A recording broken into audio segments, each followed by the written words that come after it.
2025 has started with a bang. I managed to kick things off nicely with a third place finish at a local 5-mile race and grab a new PB of 26:13, which sets me up nicely on target for some shorter distance PBs later in the year. However, the focus is still on the half marathon, and with Alicante less than 4 weeks away and a season opener in the 5k distance on the 2nd of April, I decided to add in 2 more half marathon races into March. And so today I want to share what those 2 races are, and then of course what the season opener is in the 5k, and also share some goals I have in those races, because I've been a bit quiet this year on what my goals are, so we'll dive into those a little bit more. But first, a very quick update, because I know a lot of you guys have been asking, how did the Puma DV8 Nitro Elite get on in the 5-mile race? It was their race test. Let me explain. I'm sure some of you have seen some of the videos on the shoe, but basically I picked it up a couple of weeks ago, got a big initial session done in the shoe, was blown away. A few of you guys said it needs a bit of a break-in period. I personally thought they were great out of the box, but I thought, okay, I'll give them another run before we take it out for the race. So last week I got a good taper session done in them. I say taper's the wrong word, down week session where the volume was a little bit less. I wanted to be fresh for the Linda Franks 5-mile race that I did on the weekend. I've got 2 back-to-back races, basically, the one that's just gone, and then this weekend I've got Boddington 10-miler, and all I wanted was to just be fresh for at least one of those races to see if I could snag a PB in over the 5-mile or the 10-mile distance, and I think I've chosen the right race, because this weekend the initial forecast looks to be, you guessed it, pretty darn windy. And as for the race performance itself, they were absolutely spectacular. Disappeared on feet, so bouncy, so comfortable. I genuinely can't believe that Puma have made a shoe so good at such an affordable price. I think I mentioned it, they retail for under £200, but I bought them on sports shoes, and you can get a 15% discount if you're an England Athletics member. I think sizing on there is pretty limited now. I think there's a Hyrox version out there, which is £5 more expensive. But I mean, for me, when I bought it with the retail of £195 and got the discount, I think I paid £164 for them, which is absolutely incredible value. And I'm going to be honest with you, they absolutely blew me away with the performance. And to be perfectly honest with you, very much reminded me of a softer Vaporfly. So moving forwards, I'll put a pause on using them in training now. I have done my testing, I have raced in them. I have not run 5:17s per mile in training yet. And I knocked out 5 of them on the weekend, or average pace I should say was 5:17 with a really fast 5:11 last mile.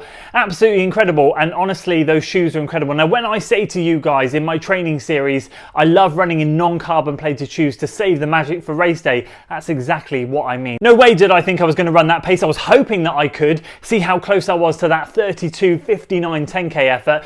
I didn't really expect it, if I'm honest. So I've done it, and I'm absolutely buzzing with that, and I'm very, very happy. So they're going to be boxed up. They will be used again next weekend, and if they are good there, they will definitely get used at the Alicante Half Marathon over the Vaporflies, without a shadow of a doubt. So what else have we got after them that they'll probably get used at as well? Actually, I might retract that statement, because I might have more super shoes by that point to test out. I'm hoping to get the Saucony Endorphin Elite 2 and potentially the Adidas Pro 4 if they release it in my size. I think there's another drop coming in February, we'll have to see. But either way, in March I have booked myself up for 2 half marathons. I'll just quickly mention that after that, on the 2nd of April, I will be jumping into the Hereford 5k.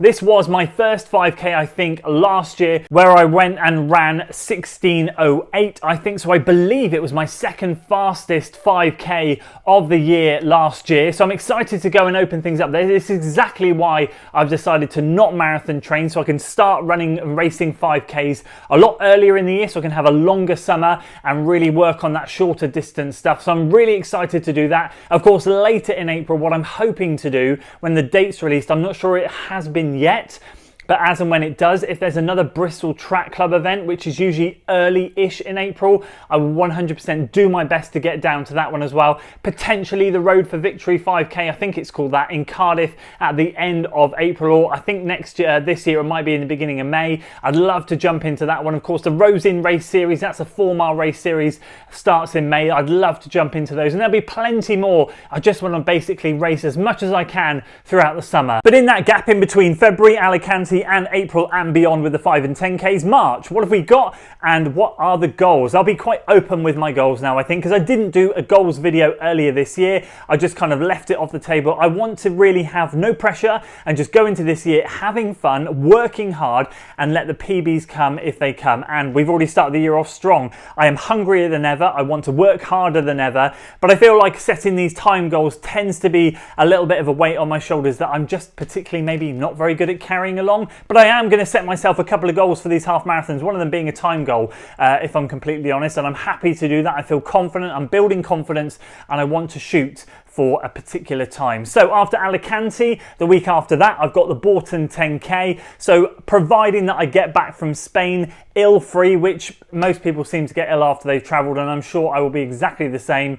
I'll be running Bourton if I'm okay. And after that, moving into March, I have got the Newport Half Marathon on the 2nd of March. That's one I've done 4 or 5 years ago. Pretty flat. There's a few rises here and there. The first part of the course is lovely. You kind of go out of town a little bit on the second part of course, and then you come back into town and have a lovely finish. So that's going to be a really good one to test my fitness at. Hopefully temperatures here will be a bit cooler than Alicante. And of course, what I have to remember in Alicante is not only is it going to be warmer over there, but I think the course has around about 450, 460 foot of elevation. I've known that since the start. It's definitely not flat. Getting a PB on that course is going to be a challenge. I'm going to do my best. But these races in March are hopefully going to be there, that if I don't, then I've got a chance over here to get a fast time. And then the other one that I've dropped into at the moment is the Fission Half Marathon. This is where I usually go and run a 20-mile race in my build-up to a marathon, but I'm going to be doing the half marathon option. It is super flat, super fast. The only thing is the depth of field there isn't particularly great. So I'm going to have to be in good shape and be prepared for a little bit of a time trial. And that's on the 23rd of March. So I just want to get a couple more half marathon efforts in there. There's going to be a 3-week gap between those two, which should give me a time to recover. I found that if I either do back-to-back half marathons or half marathons within 2 weeks apart, I can get quite fatigued. So adding that extra week in there should be absolutely perfect. So what are the time goals? So my current half marathon PB is 73:54, which was at the Oxford Half Marathon back in 2023. I didn't actually run a half marathon last year seriously until the end, where I ran Battersea Park Half Marathon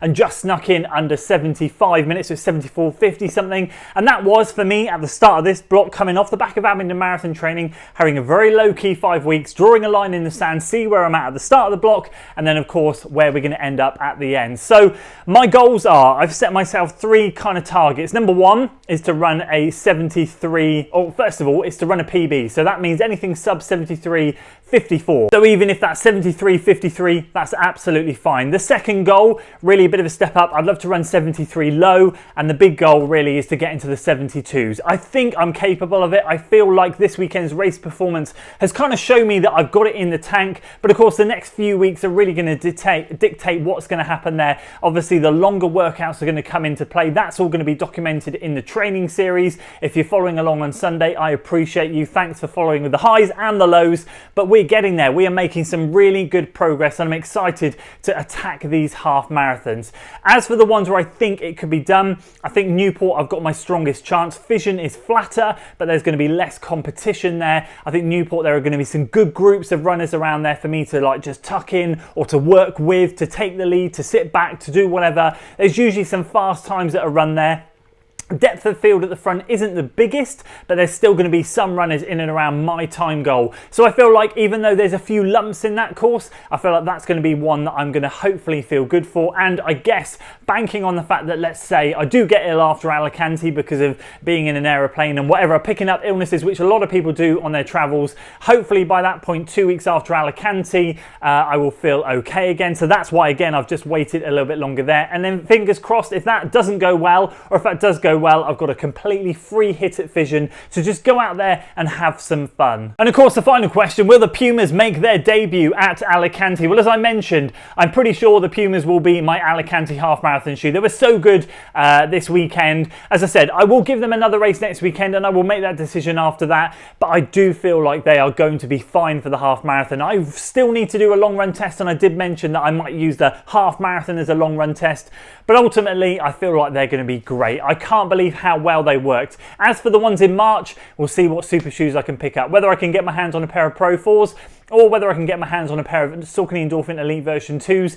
We'll see, and we'll see where they fall in terms of if I can get some training in them, get a workout just to break them in, see how they are, and if they work for me. So those ones we'll see what we use, but of course for the moment, it's probably looking like the Pumas are going to be the one for Alicante. There we go, guys, a bit of a race update for you. Just wanted to get that one out there so you knew what was coming up. I know quite a few of you, I know some of my athletes actually are going to be running Newport and Fission, one or the other, or both, so it's going to be great to see some of them there. And of course, I hope to see a lot of you guys at those events as well. I love to do a lot of local races just because I love getting involved in the local running scene. I think there's just some great local runners around there, some friendly faces. It's just such a great thing. So I really hope some of you guys are running some local races this year. Of course, we want those big goals out there with some of those big fun races, but do get involved in your local running scene if you can. It's so important, and it's a great chance to go out there and test fitness, test fueling, and just really have some free hits at races that really don't matter too much, but of course you can just get involved in the community. It's just such good fun. So make sure you do that. That's it from me today though, guys. If you're interested or you haven't yet watched